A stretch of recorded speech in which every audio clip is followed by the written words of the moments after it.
سامعین مکرم، فریضہ حج کی ادائیگی اور قربانی کی ادائیگی کے حوالہ سے شاعر نے ہماری توجہ اس بات کی طرف دلائی کہ ہمیں فرائض اور واجبات کی ادائیگی کے ساتھ ساتھ حج کرنے اور قربانی کرنے کے ساتھ ساتھ ان کا جو اصل مقصد ہے، ان کی جو اصل روح ہے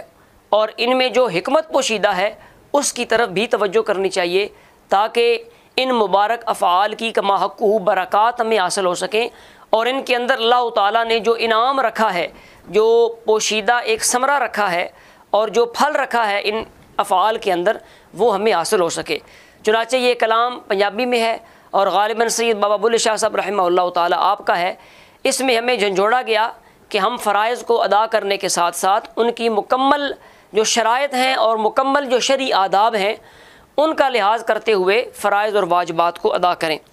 تو آپ فرماتے ہیں، حج بھی کیتی جاندے ہو، لو بھی پیتی جاندے ہو، کھا کے مال یتیماں دا بھج مسیتی جاندے ہو، پھٹ دلان دے سیندے نہیں،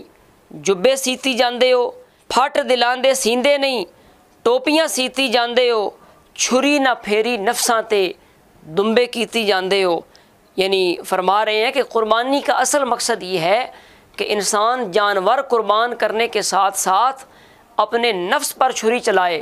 نفس کی جو خباثتیں ہیں، نفس کی جو شرارتیں ہیں اور نفس کے اندر جو چھپی ہوئی خرابیاں ہیں ان کے خلاف انسان جہاد کرے اور نفس کی خواہشات کو روندے اور اس کی خواہشات کو پامال کرے۔ تو یہ مقصد ہے نفس کو ذبح کرنا اور نفس کو مارنا۔ تو فرمایا، چھری نہ پھیری نفساں تے دمبے کیتی جاندے ہو، دل دے پاک پوتر حجرے بھری پلیتی جاندے ہو، فرض بلائی بیٹھے ہو، نفلاں نیتی جاندے ہو، دسو نہ کچھ حضرت جی اے کی کیتی جاندے ہو۔ تو سامعین مکرم، ان اشعار میں جن باتوں کی طرف ہماری توجہ دلائی گئی، ہمیں فرائض اور واجبات کی ادائیگی کے ساتھ ساتھ ان کاموں کی طرف لازماً توجہ کرنی چاہیے، اور یہ بات بھی یاد رکھیں کہ ایسے اشعار کا مقصد، ایسے کلاموں کا مقصد ہرگز یہ نہیں کہ ہم فرض ادا کرنا چھوڑ دیں، ہم حج کرنا چھوڑ دیں، قربانی کرنا چھوڑ دیں، اس خیال سے جی ہمارا اندر تو پاک ہوتا نہیں، لہذا کیا ضرورت ہے ہمیں حج کرنے کی، کیا ضرورت ہے ہمیں جناب وہ جانور ذبح کرنے کی۔ تو یاد رکھیے حضرت، دل پاک کرنا یہ ایک الگ فرض ہے اور حج کرنا یہ ایک علیحدہ فرض ہے، قربانی کرنا یہ ایک الگ واجب ہے، اور نفس کی خباثتوں اور نفس کی شرارتوں کو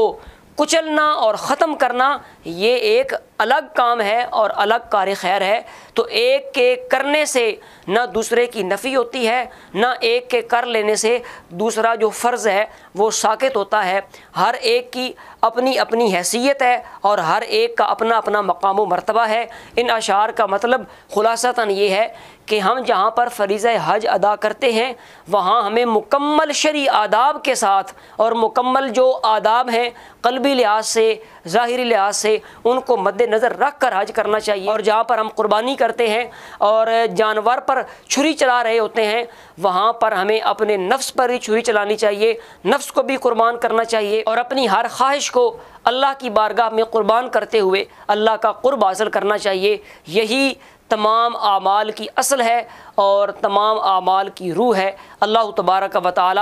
تمام مسلمانوں کا فریضہ حج ادا کرنا اپنی بارگاہ میں قبول و منظور فرمائے اور ہمیں نفس کی شرارتوں، نفس کے حملوں اور نفس کی خواستوں کے خلاف جہاد کر کے اپنا قرب حاصل کرنے کی توفیق عطا فرمائے۔ والسلام علیکم ورحمۃ اللہ وبرکاتہ۔